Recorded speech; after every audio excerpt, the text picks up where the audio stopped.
아마 뭐 앞에서 얘기했던 5G가 대부분 기술적으로나 상황적으로는 다 같은 얘기일 겁니다.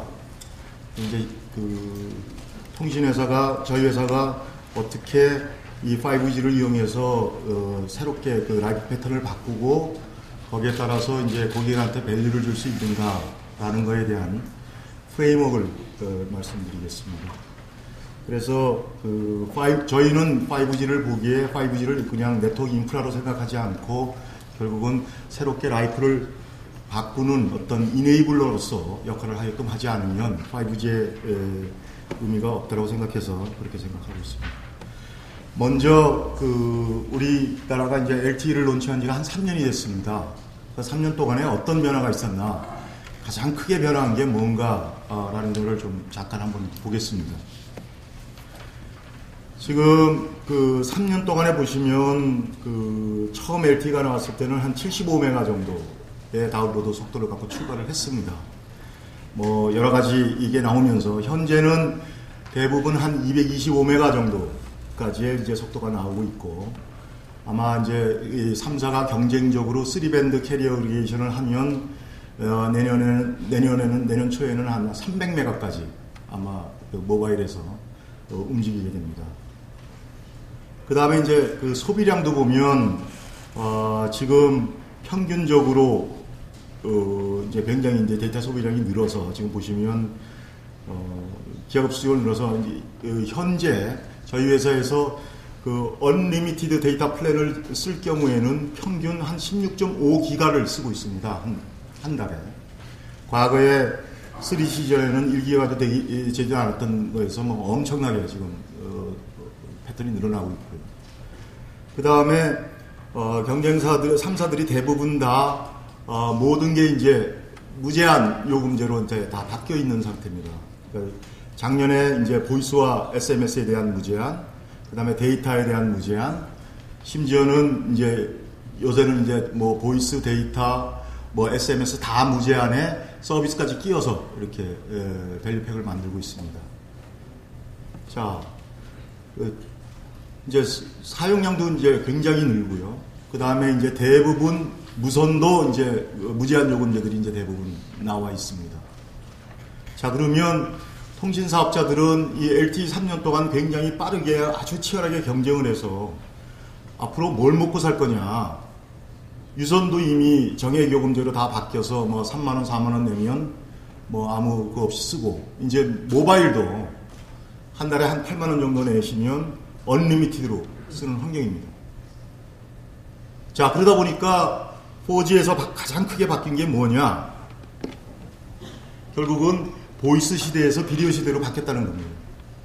과거에 이제 비디오나 뭐 이런 거를 썼을 땐 대부분 뭐 다운로드해서 쓴다든지 아니면 요금이나 이런 것 때문에 굉장히 이제 자제를 했다 그러면 지금은 대부분 비디오나 이런 것들을 어디에서나 스트리밍 방식에 의해서 이제 대부분 쓰고 있는 상황이고요. 저희가 내부적으로 조사를 해보면 이미 TV 시청률이 10대, 20대 초반까지는 이미 스마트폰에서 보는 시청 패턴이 TV에서 보는 것보다 훨씬 더 양이 많습니다. 그러니까 이렇게 이제 급속도로 바뀌고 있고, 그 다음에 또 하나의 이제 큰 변화는 컨버전스입니다. 그러니까 대부분의 이제 모바일에서의 LTE가 이제 파퓰러해지면서 모든 게 이제 올 IP로 이제 인프라가 점점 갖춰지고 있기 때문에 모바일에서 봤던 경험을 TV에서 또 직장에서, 이게 모든 것들이 이제 다양한 다양한 디바이스를 통해서 끊김없이 서비스를 제공하는 형태로 계속 진화를 하고 있습니다. 이미 요금제도 이제 프리가 돼서 그런 거에 대한 요금제에 대한 제약도 없고, 통신사업자들이 경쟁적으로 이미 인프라들이 갖춰져 있기 때문에 컨버전스와 비디오로 대변되는 게 이제 4G라 그러면 도대체 5G에서는 그러면 뭘 어떻게 해서 추가로 통신사업자들이 끊임없이 수익을 창출할 수 있느냐. 무선에서도 이미 정형요금제, 유선에도 정형요금제. 그러면 기본적으로 ARPU를 높일 수 있는 방법은 단 하나, 끊임없이 서비스를 차별화하고 고객한테 새로운 가치를 제공해서 단순히 인프라를 통해서 돈을 벌었던 거에서 거기에 이제 새롭게 라이프 패턴을 만들어서 거기에 가치를 집어넣어서 하는 거 외에는 동력이 없습니다. 자, 그러면 이제 어떤 형태로 그런 거를 가능케 해주는 통신사가 갖고 있는 굉장히 차별적 요소인 인프라나 이런 것들이 어떻게 바뀌어야 될 거냐. 이제 그게 결국은 이제 5G의 요체가 되는 거고요. 5G가 빠르게 올 거냐, 늦게 올 거냐라고 얘기하는 거는 결국은 라이프 패턴을 바꿀 수 있는 새로운 형태의 서비스, 또 새롭게 밸류를 창출할 수 있는 서비스가 얼만큼 파퓰러해지느냐, 안 해지느냐에 따라서 아마 기본적으로 각 사업자들은 적극적으로 5G를 들어오려고 생각을 할 겁니다. 그렇지 않고 현재 패턴에 비슷한 서비스를 제공하면서 이 5G라는 거는 실은 굉장히 좀 의미가 제한적이다. 왜냐하면 현재 저희가 이미 모바일에서 300메가까지 속도를 내고 있지만 하다못해 풀 HD 타입의 HD TV를 스마트폰으로 보는데도 실은 채널당 한 1인당 한 10메가 정도밖에 사용이 안 됩니다.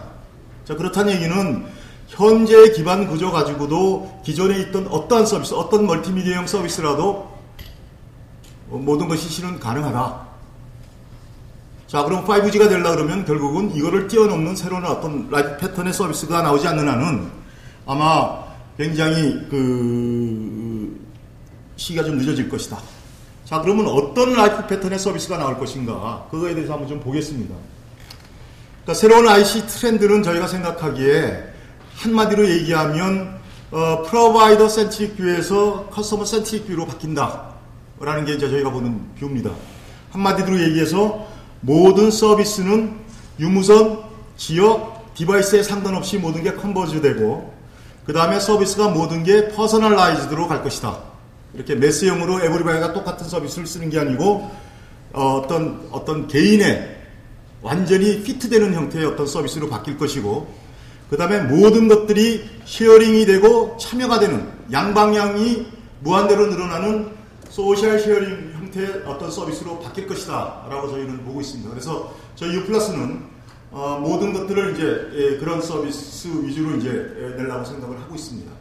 예를 들어서 뭐 비디오를 본다 하더라도 비디오의 어떤 경험이 뭐 차 안에서도 똑같이 보고 뭐 어디 집에 들어가서 IPTV로 볼 때도 끊김없이 내가 봤던 거를 이어서 본다든지 또 과거에 내가 봤던 패턴을 쉽게 찾아서 맞춤형으로 추천을 아주 정확하게 해준다든지 뭐 이런 형태가 될 거고요. 결국은 그런 것들이 나만 보는 게 아니라 내가 보고 싶은 사람들하고 아주 리얼타임으로 인스턴테니어스하게 쉐어링을 한다든지 거기에 따라서 내가 의견을 집어넣는다든지 컨텐츠도 리크레이션에서 공연 컨텐츠와 나의 컨텐츠를 섞어서 새롭게 창조를 한다든지 이런 형태의 서비스들로 갈 것이라고 생각합니다. 이제 그런 형태가 되려고 그러면 현재 프로바이더 센트릭 뷰, 소위 얘기해서 어떤 상품이나 서비스들이 전부 사일러 베이스로 지금은 이제 대부분 되어 있습니다. 예를 들어서 인터넷 서비스, 모바일 서비스, 그 다음에 전화 서비스. 현실적으로 서비스를 크리에이션 하려고 그러면 대부분이 전화 서비스 하면 전화의 인프라 구조가 어떻게 되고 거기에 따라서 요금 구조는 어떻게 만들고 거기에 따라서 뭐 빌링은 어떻게 하면 이런 식으로 해서 이게 이렇게 하나의 비즈니스 프로세스를 만들고 인프라를 셋업하고 인터넷이 만들면 또 똑같이 그런 패턴을 따라서 밸류체인에 따라서 이렇게 사일로 베이스로 만드는데 이제 그런 형태는 대부분 프로바이더 센트릭이죠. 커스터머 센트릭이라는 거는 그런 구분 없이 모든 서비스가 한 플랫폼에서 같이 나와야 되는 거죠.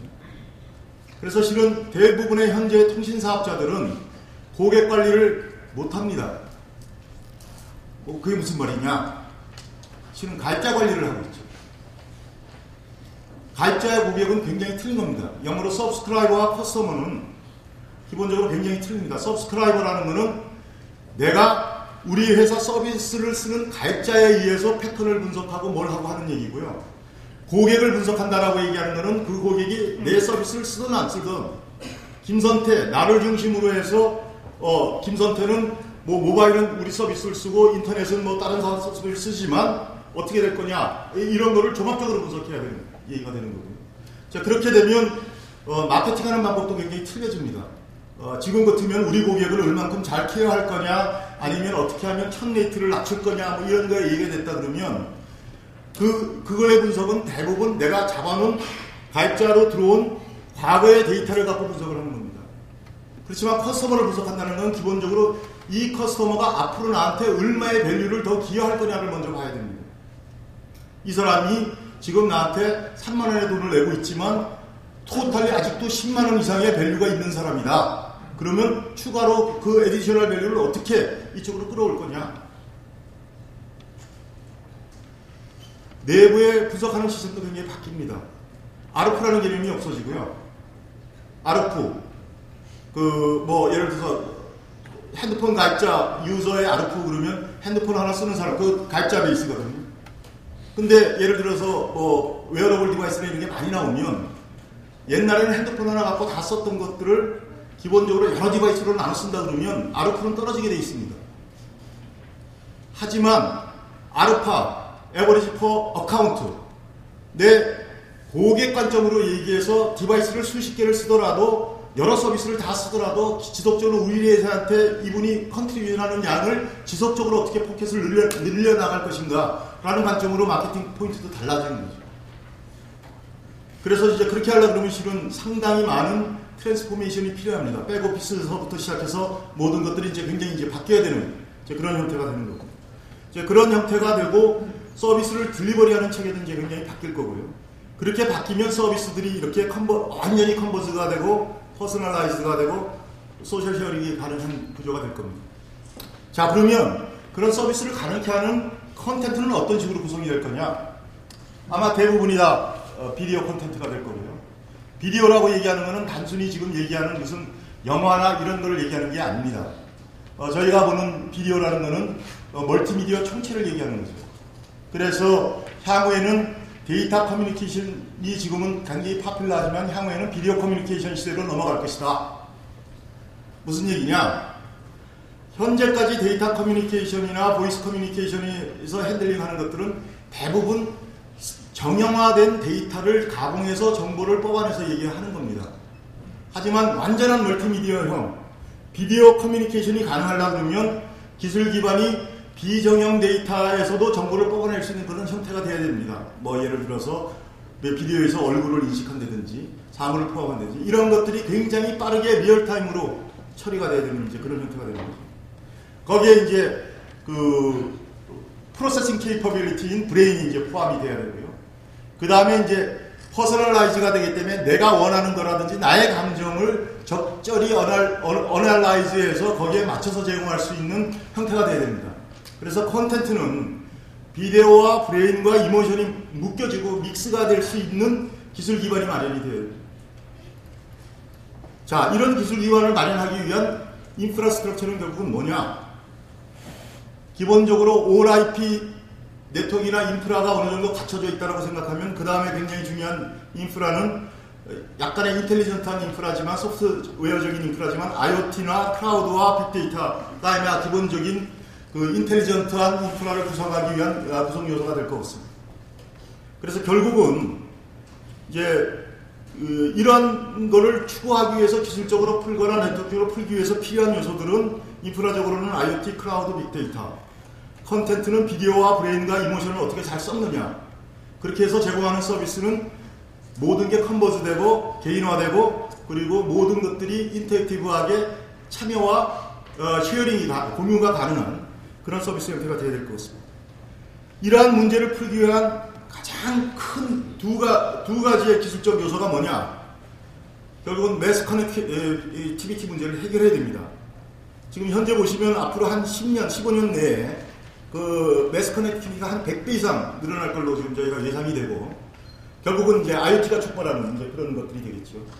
이제 그렇게 됐을 때 리콰이어먼트는 결국은 모든 게 IoT에 제약이 없는 풀클라우드 환경이 이제 구축이 돼야 되고 모든 정보들이 리얼타임으로 피드백이 돼야 됩니다. 그리고 그러다 보니까 리스폰스 타임이나 이런 게 레이턴시가 거의 없어야 되고요. 그 다음에 로케이션 그래뉴러리티, 로케이션에 대한 아주 정확한 정보들이 이제 요구가 됩니다. 그 다음에 이제 센서에 대한 에큐러시가 이제 굉장히 높아져야 되고 결국은 이제 이런 것들이 모여서 이제 5G를 이제 구성하게 되는 거고요.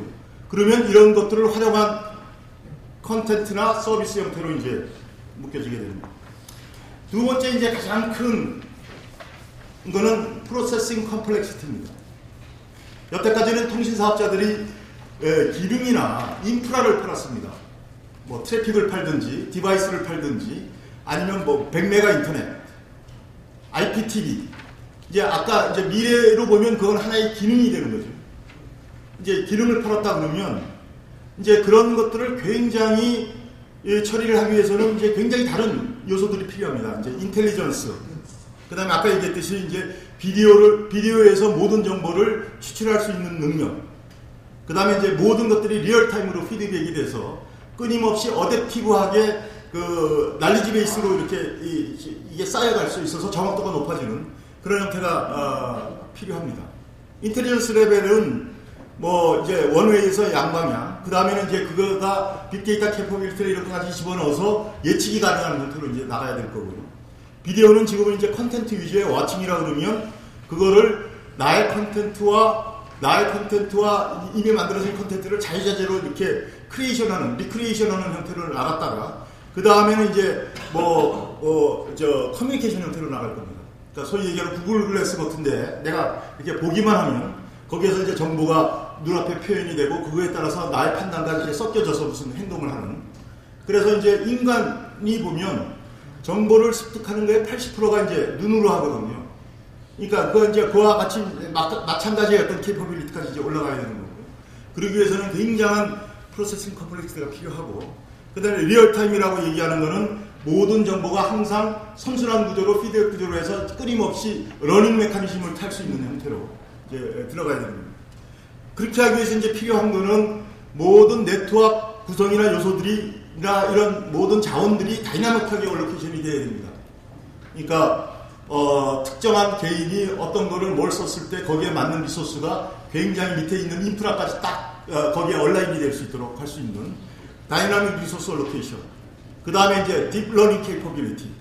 그러니까 기본적으로 빅데이터가 좀 더 발전이 되면 거기에 따라서 이제 추론 기능이나 이런 것들이 이제 인텔리전트하게 들어가서 이제 상황이나 이런 것들을 집어넣어서 이제 그거 할 수 있는 케이퍼빌리티. 그 다음에 이제 빅데이터의 노이즈 캔슬링. 그러니까 이제 빅데이터를 좀 더 애큐러시하게 만들 수 있게끔 노이즈와 시그널을 구분해낼 수 있는 능력. 그 다음에 이제 그 오토매틱 비디오 모션 레코그니션. 그러니까 뭐 비디오를 갖고 이제 뭐 얼굴을 인식한다든지 더 나가서 뭐 어떤 특징점을 찾는다든지 하는 어떤 그런 거. 그 다음에 이제 뭐 컴플렉스 이벤트 프로세싱에서 이제 상황을 인지해서 어떤 인계치를 넣으면 즉시 거기에 대해서 리얼타임으로 반응해주는 어떤 그런 프로세스라든지 하는 것들이 이제 묶여져야 아까 얘기했던 이제 그런 것들이 가능할 겁니다.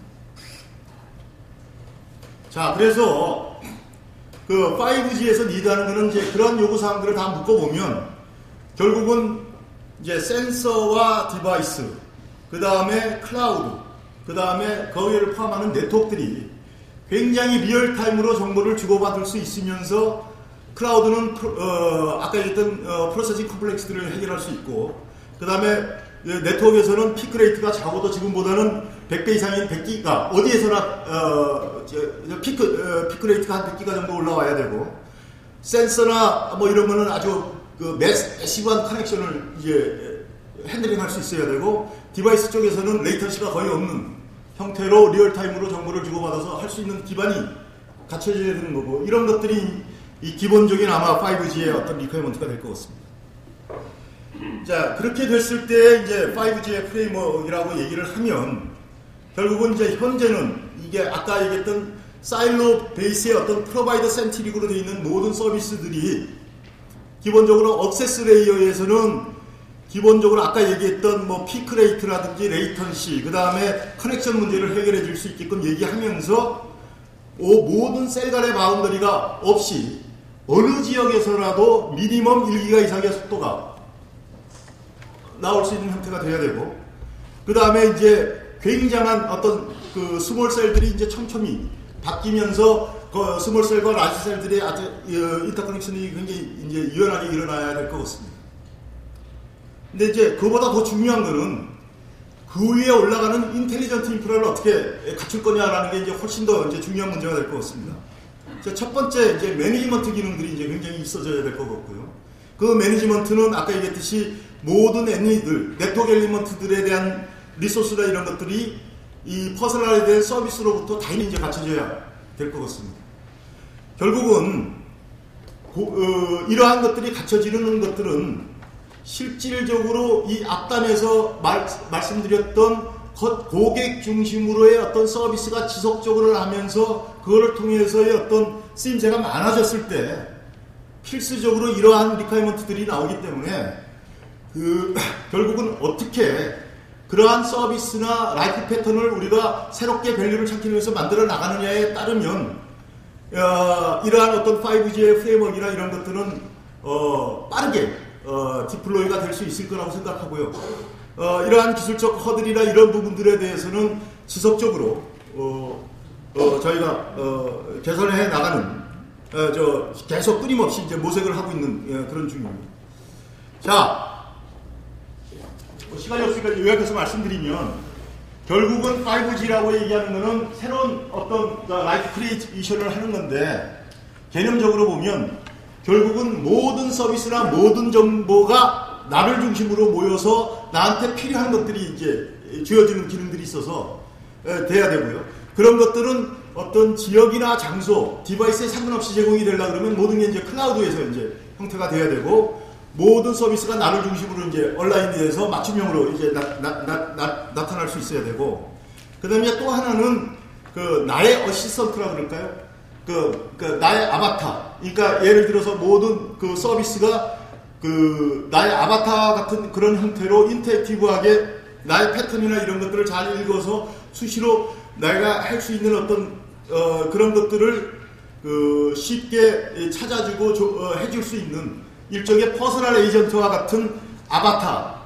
그러니까 모든 서비스가 나를 중심으로 이루어지고 모든 어떤 나의 커맨드나 행동을 이렇게 팔로우업 해주는 그런 아바타와 같은 일종의 네트워크형의 로봇 브레인 같은 것들이 장착이 돼서 이제 그런 거를 통해서 어떤 디바이스에서라도 쉽게 이제 그런 패턴들을 찾아줄 수 있는 그런 형태가 될 것이라고 저희는 이미지를 그리고 있습니다. 그러니까 그런 형태로 서비스나 이런 것들을 딜리버리 하려고 노력을 하고 있고요. 이제 그렇게 됨으로 해서 결국은